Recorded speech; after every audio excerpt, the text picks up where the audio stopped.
नमस्कार, NockingNews.com में आपका स्वागत है। मैं हूं गिरिजेश वशिष्ठ। जय शिवाजी, जय भवानी, ये नारा आपने कई बार सुना होगा और ये नारा ख़ास तौर पर हर हर महादेव का जो नारा आजकल लगता है, उस नारे को लगाने वाले लोग लगाते रहे हैं। राष्ट्रीय स्वयंसेवक संघ की शाखाओं में ये नारा बहुतायत सुना गया है और लंबे समय से इसका इस्तेमाल हो रहा है। इस नारे का मतलब क्या है और इसकी अंदर की बातें क्या हैं, अगर ये जान जाएंगे तो शायद आपको लगेगा कि हमारे देश की सरकार जय शिवाजी के मार्ग पर ही चले तो अच्छा है। आज के इस पूंजीवादी दौर में शिवाजी का जो राज था, वो राजतंत्र होते हुए भी, राजाओं का काल होते हुए भी, मैं राजतंत्र को ग्लोरीफाई नहीं करूँगा इस वीडियो में, राजतंत्र होते हुए भी आज के लोकतंत्र से कहीं ज़्यादा लोक कल्याणकारी था।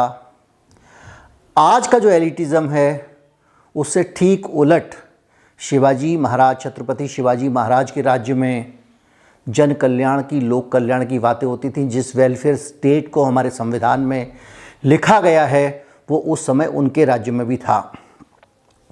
आज का वीडियो छत्रपति शिवाजी महाराज का जो राजकाज का तरीका था, उनकी जो नीतियां थीं, उनके राज्य में क्या क्या होता था और आज के समय में उसकी प्रासंगिकता क्या है, इसके ऊपर है। इतिहास की बहुत रोचक और अच्छी बातें आपको जानने को मिलेंगी। कहीं मत जाइए, चैनल को सब्सक्राइब कर लीजिए।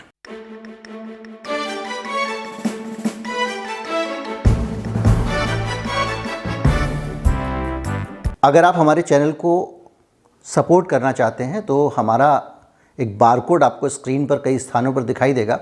उस बारकोड को स्कैन करके आप हमको भुगतान कर सकते हैं और इसके अलावा एक UPI कोड भी है डिस्क्रिप्शन में, उसके ज़रिए भी आप भुगतान कर सकते हैं।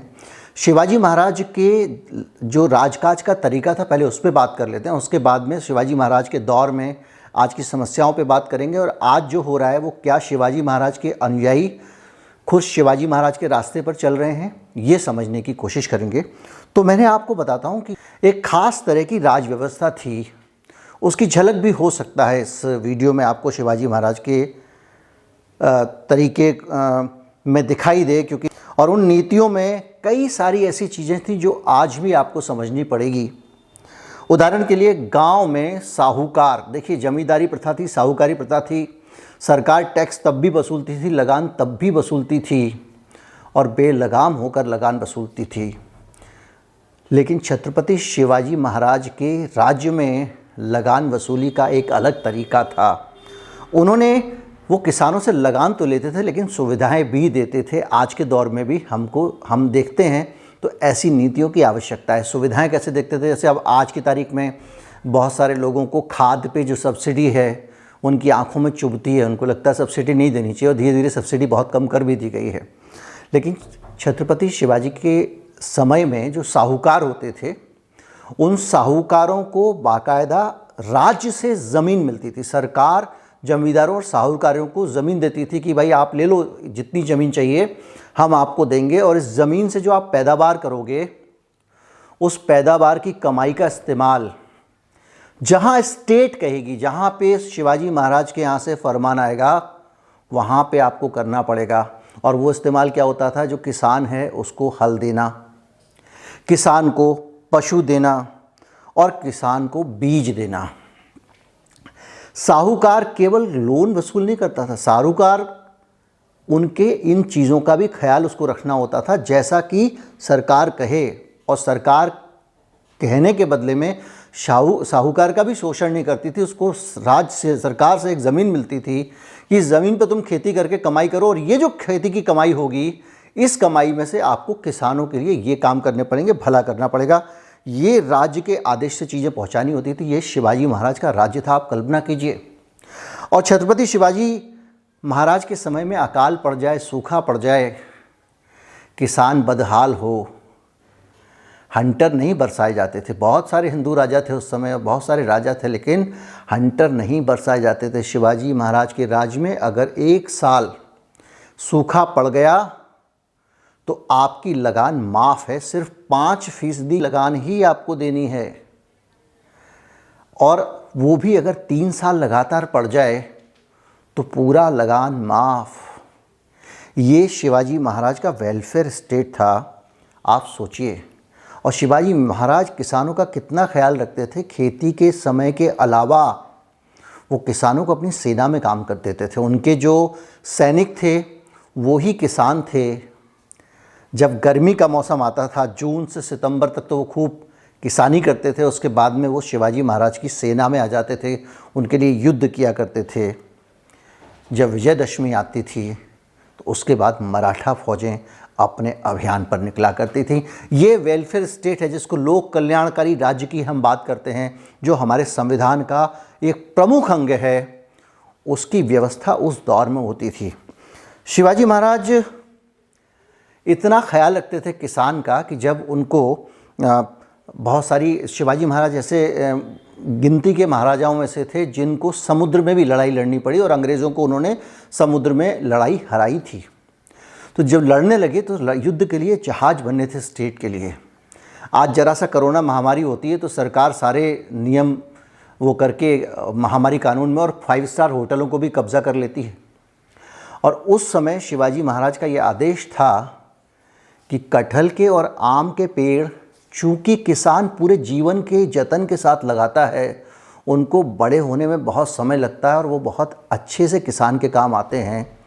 तो कहीं पे भी किसी भी हालत में कटहल के पेड़ और आम के पेड़ काटे नहीं जाएंगे, क्योंकि किसान के लिए वो बच्चे की तरह होते हैं। ये आदेश शिवाजी महाराज के थे और उनके राज्य में कोई भी सैनिक इस तरह के पेड़ नहीं काट सकता था। और ज़िंदा पेड़ काटने पर भी रोक थी। अगर पेड़ सूख गया है तो ही आप उसको पर्यावरण के बारे में सोचिए। निसर्ग के लिए, नैसर्गिक जो चीज़ें हैं जो हमको कुदरत ने दिया है, इसको साँच संवार के रखना, इसका चिंतन उस दौर में था। मैं फिर कह रहा हूँ, मैं राजतंत्र के पक्ष में नहीं हूँ। राजतंत्र की कई खूबियाँ होती हैं, कई खामियाँ होती हैं, लेकिन ये राजतंत्र नहीं था, ये लोक कल्याणकारी राज्य था, जो आज की लोकतांत्रिक अवस्था में हम अपेक्षा करते हैं। हमने कहा था कि जब आज़ादी की 75वीं सालगिरह होगी, इस देश के एक प्रधानमंत्री ने कहा था, तो सबके पास मकान होगा।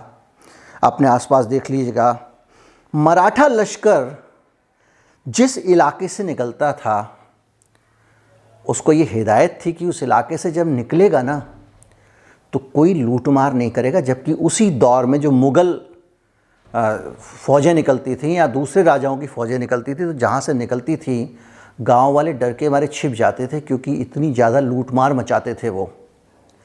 और ये कहा गया था कि अपनी ज़रूरत के लिए अगर आप कोई भी रसद लोगे, अगर आप अपने लिए गेहूं लेते हो, तो आपको जो खर्चा युद्ध के लिए दिया गया उसके ज़रिए आप भुगतान करेंगे। आप फ्री में किसान से चीज़ नहीं उठाएंगे। आज के ज़माने में हो सकता है आपको ये चीज़ बहुत सामान्य लगे, लेकिन उस दौर में जब राजा का सैनिक कुछ कह दे, किसी की हिम्मत नहीं थी कि उसको इनकार कर दे।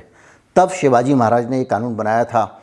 और बूढ़े, बच्चे, महिलाओं पर शस्त्र नहीं उठाओगे, ये उनकी हिदायत थी उनके दौर में। छत्रपति शिवाजी महाराज के समय में उस जो कानून था, जो शासन व्यवस्था थी, जैसे हम लोकतंत्र कहते हैं, उस व्यवस्था को उन्होंने स्वराज्य नाम दिया था।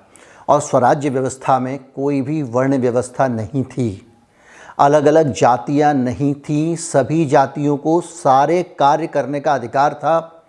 उसकी कुछ ऐतिहासिक वजहें भी थीं, उस पर मैं बाद में आऊँगा। और उन ऐतिहासिक वजहों में से एक ये बताई जाती है कि शिवाजी महाराज भोसले थे, और भोसले एक ऐसी कम्युनिटी मानी जाती थी जो उस समय खेती करती थी और युद्ध करती थी, और बहरहाल वो क्षत्रिय नहीं थे। तो जब वो राजा बने तो ब्राह्मणवाद बहुत हावी था।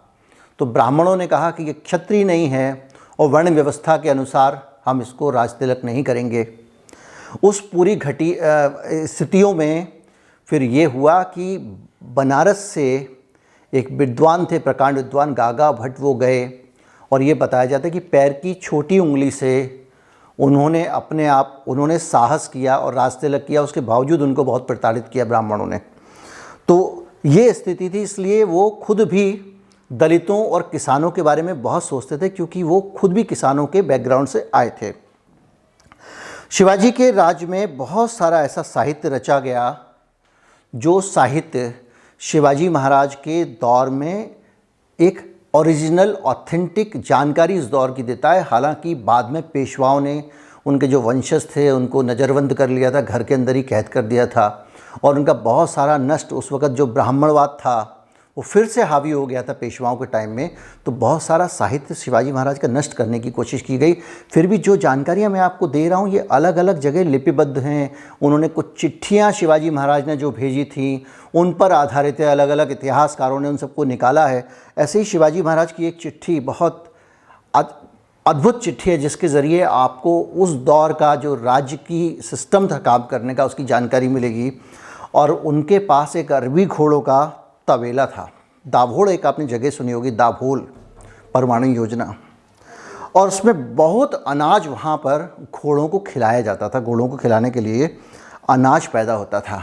तो शिवाजी महाराज को किसी ने बताया कि भैया ये अनाज पैदा हो रहा है, घोड़े को खाना है 10 किलो, ये काट रहे हैं 20 किलो और अनाज बर्बाद हो रहा है। तो शिवाजी महाराज ने उनको एक चिट्ठी लिखी और चिट्ठी में लिखा कि आप जितना अनाज घोड़ों के लिए चाहिए उतना ही अनाज काटेंगे, बाकी अनाज आप संभाल के रखिएगा गर्मियों के लिए, क्योंकि इस वक्त आप अनाज बर्बाद कर देंगे।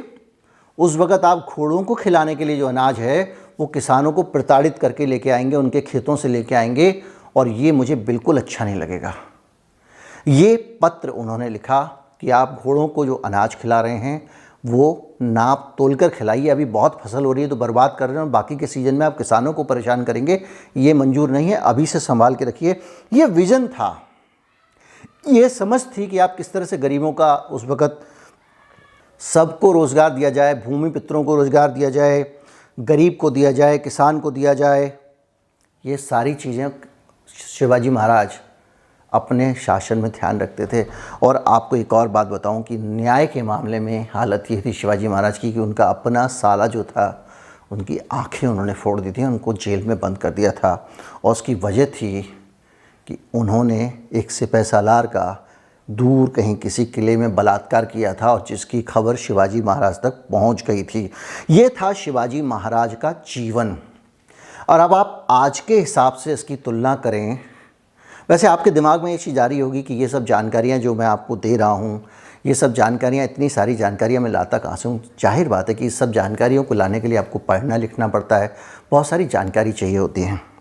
और आज के दौर में अगर आप पढ़ना ना चाहें तो भी बहुत सारी ऐसी चीज़ें हैं जिनके ज़रिए आप पढ़ने का आनंद भी ले सकते हैं और समय भी बचा सकते हैं। जैसे कि आप दफ्तर में काम कर रहे हैं, कंप्यूटर पे आप काम करते रहें और पीछे पीछे आप सुनते रहें। ऑडियो बुक्स हैं बहुत सारी।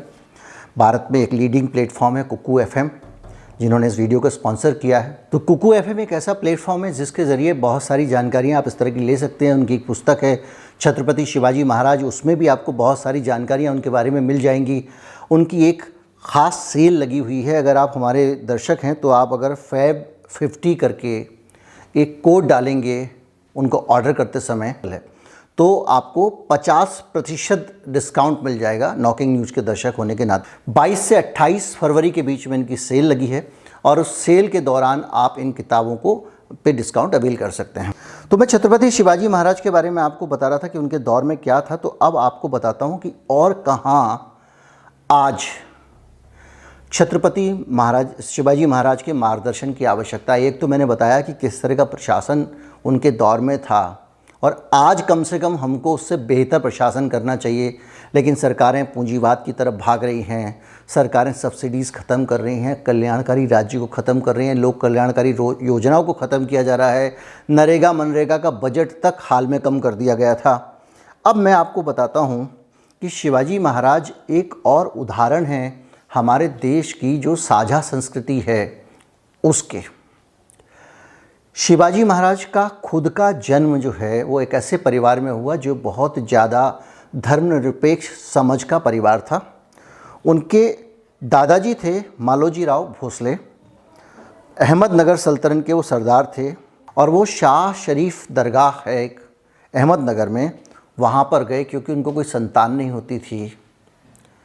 तो वहाँ पर उन्होंने संतान मांगी और उनको 2 बच्चे हुए। एक का नाम रखा गया शाह जी, दूसरे का नाम शरीफ जी, और शाह जी के जो पुत्र हुए वो थे शिवाजी महाराज। यानी उनके मूल में ही एक धर्मनिरपेक्ष ढांचा था जिसको उन्होंने पूरे जीवन निभाया। हम लोग को कुछ लोगों को लगता है और ये बताया जाता है कि वो लगातार मुसलमानों के ख़िलाफ़ लड़ते रहे, और वो उसकी वजह भी मैं आपको बाद में बताऊंगा क्या रही होंगी। पहले मैं उनको उनके बारे में बता देता हूँ। तो शाहजी जो थे, उनके बेटे थे शिवाजी, और शिवाजी के समय में इतना सेकुलर सिस्टम था सब तरफ, इनकी तरफ भी और मुग़लों की तरफ भी, कि औरंगज़ेब जिसको शिवाजी का सबसे बड़ा दुश्मन माना जाता है, उसकी तरफ से शिवाजी के साथ में अगर कोई नेगोशिएट कर रहा था, अगर औरंगज़ेब की तरफ से कोई लड़ रहा था, लड़ाई की कोशिश कर रहा था, शिवाजी को दबा रहा था, तो मिर्ज़ा राजा जय सिंह थे। मिर्ज़ा राजा जय सिंह, जिनको आप जय सिंह प्रथम के नाम से भी जानते हैं, जय सिंह फर्स्ट, वो शिवाजी के साथ डील कर रहे थे। और वो रिकॉर्ड 46 साल तक, 46 ईयर्स, कईयों की, हमारे दर्शकों की उम्र भी इतनी नहीं होगी, इतने साल तक वो राजा मुग़लों के सेनापति रहे थे। मुग़लों के, औरंगज़ेब भी उसमें शामिल है, 46 साल तक सेनापति रहे मिर्ज़ा राजा जय सिंह, जो बाद में उस जयपुर के राजघराने को हिंदू आइकॉन मान लिया गया, दूसरी चीज़ें मानी गई, लेकिन ये उनका इतिहास है। 1/3 औरंगज़ेब के जो अधिकारी थे, 33% वो हिंदू हुआ करते थे, और शिवाजी महाराज के आसपास तो बहुत सारे मुसलमान सेनापति से लेके और बहुत सारी जगहों पे, महत्वपूर्ण जगहों पे मैं आपको बताऊंगा, तैनात थे। दूसरे मुग़ल बादशाहों के टाइम पे केवल 24% से ऊपर कभी आंकड़ा नहीं गया था हिंदू जो दरबारियों का या सिपह सालारों का या जो ओहदेदार थे, लेकिन औरंगज़ेब के टाइम में 33% यानी 33% पहुँच गया था। एक कहानी और है कि जब औरंगज़ेब ने, देखिए औरंगज़ेब और शिवाजी का ये युद्ध था, वो धर्म का युद्ध नहीं था कि वो हिंदू थे इसलिए लड़ना है, वो मुसलमान थे इसलिए लड़ना है। दोनों राजा थे और उनका काम था एक दूसरे के राज्य पे झगड़ा करना, और वो ज़्यादा से ज़्यादा मनसबदारी वसूलने के लिए ज़्यादा से ज़्यादा क्षेत्र पर कब्ज़ा करना, यही उनका काम था। तो उस काम में वो लड़ते थे वो आपस में। उसका मतलब ये नहीं था कि वो मुसलमान होने के कारण लड़े, या वो हिंदू होने के कारण लड़े, या वो मुसलमान होने के कारण अत्याचार कर रहे थे तो इन्होंने हिंदू होने के कारण विरोध किया, ऐसा नहीं था। क्योंकि जब वहाँ पर अगर ऐसा होता, उस वक़्त हिंदू मुसलमान का भेद होता, तो एक कहानी है, हालांकि इसकी दस्तावेजों में पुष्टि नहीं होती है, लेकिन खुद शिवाजी के किले में या दूसरी जगहों पे कई तस्वीरें हैं जिसमें शिवाजी महाराज उनका सम्मान कर रहे हैं। एक कैरेक्टर आए हैं, राजकुमार मदारी मेहतर।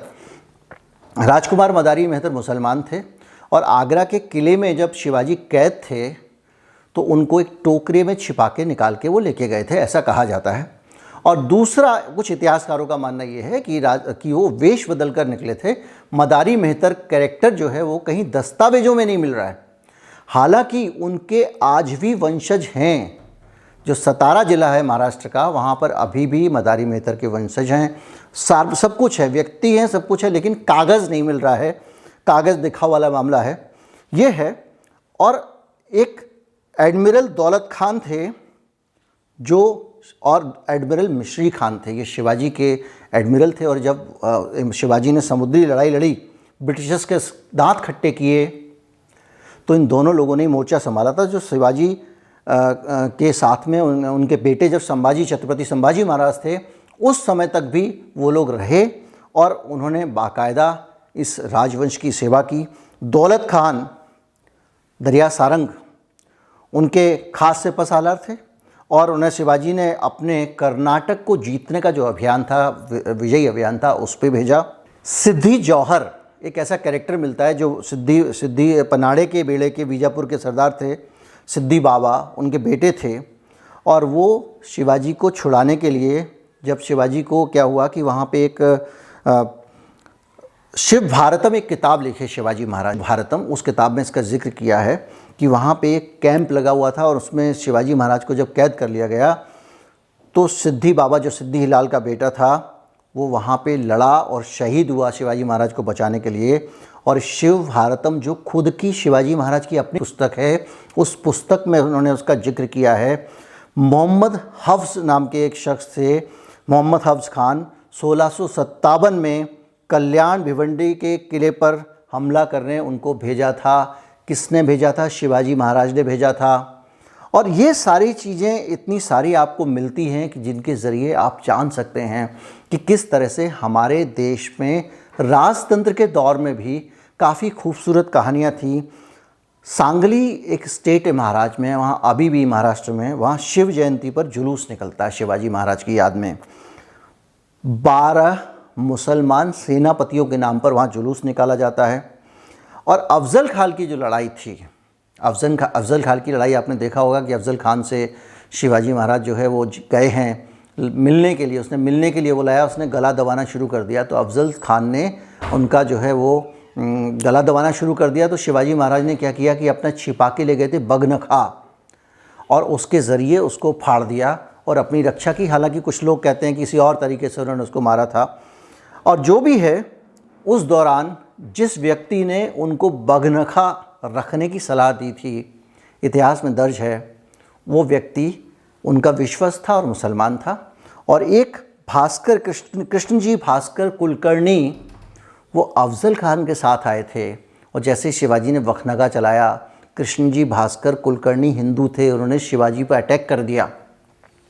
वामपंथी इतिहास नहीं है ये दक्षिणपंथी इतिहास भी नहीं। ये इतिहास उन दस्तावेजों पर आधारित है जिनके एक एक दस्तावेज संग्रहित हैं, आज मौजूद हैं, जो अपनी आंखों से आप उस दौर के कागजात देख सकते हैं। चूँकि राजा थे और एक दूसरे के साथ में युद्ध चलता रहता था, तो सूरत में औरंगजेब का खजाना लूटने के लिए शिवाजी महाराज ने कुछ सेनाएं भेजी और उसको फौज को। लेकिन शिवाजी महाराज ने एक निर्देश दिया, बच्चों बूढ़ों महिलाओं वाला तो हमेशा ही रहता है, कि किसी दूसरे धर्म की जो पवित्र पुस्तक है उसको छूना मत, अगर मिल जाए तो जिसकी है उसको लौटा देना। सूरत में फादर एम्ब्रोस पिंटो का आश्रम है, देखिए ईसाइयत का भी सवाल है यहाँ पर, उसकी रक्षा करना, ये ब्रीफ था जो बाकायदा इतिहास में दर्ज है। पीर हजरत बाबा बहुत ठोर, इनका वहाँ पे मज़ार है और उनको शिवाजी महाराज बहुत सारा दान भी देते थे। उस मज़ार पर जाना और उनका ख्याल रखना, उनकी रक्षा करना, उसको नुकसान नहीं पहुँचना चाहिए। ये सारी चीज़ें, इतनी सारी चीज़ें हैं। रायगढ़ किले में उन्होंने जगदीश्वर मंदिर बनवाया, तो साथ में एक मस्जिद भी बनवा दी। ये बहुत सारी चीज़ें हैं, इतनी सारी चीज़ें हैं कि आप देखते रह जाएंगे। ये चीज़ें आपको बताती हैं कि हमारे भारत का अतीत क्या था, छत्रपति शिवाजी महाराज क्या थे, हमारे देश में किस तरह से जन कल्याण, लोकतंत्र, धर्मनिरपेक्षता की जड़ें गहरी और पुरानी हैं। ये सारी चीज़ें आपको इतिहास में मिलेंगी। अगर हम आज के हिसाब से देखें तो आज जब हिजाब के लिए लड़कियों को संघर्ष करना पड़ता है, सही हो गलत हो ये प्रश्न नहीं, ये पर्सनल चॉइस का मामला है। मैं पहले भी कह चुका हूँ, मेरी राय एकदम अलग है। उसी भारत में एक दौर ऐसा था जब एक हिंदू राजा था, हर हर महादेव के युद्ध घोष से ही शिवाजी लड़ा करते थे। लेकिन उसके दौर में ना हिंदू, मुसलमान, सिख, ईसाई का कोई भेद नहीं था, दलित सवर्ण का कोई भेद नहीं था, वर्ण व्यवस्था नहीं थी। उसके दौर में किसी भी व्यक्ति के साथ अन्याय नहीं हो सकता था, वो अपने साले की आंखें फोड़वा सकता था अगर बलात्कार किया है तो। हमने उस राजा को देखा है जिसके राज्य में पेड़ काटने के मामले में भी राजा सोचा करता था, एक एक पेड़ के जीवन के बारे में सोचता था, घोड़ों के अनाज के बारे में सोचता था, किसान की अर्थव्यवस्था के बारे में सोचता था। वो ये सोचता था कि किसान अगर लगान दे रहा है तो मैं उसके लिए हल बैल बीज का इंतज़ाम कर दूं ताकि वो आसानी से लगान दे सके। अकाल पड़ गया है तो उसकी मदद कैसे करनी है। ये भारत का गौरवशाली इतिहास है। उम्मीद करता हूँ वीडियो आपको अच्छा लगा होगा। अच्छा लगा हो तो ज़्यादा से ज़्यादा लोगों तक पहुँचाएँ, चैनल को सब्सक्राइब कर लें। नमस्कार, जय हिंद।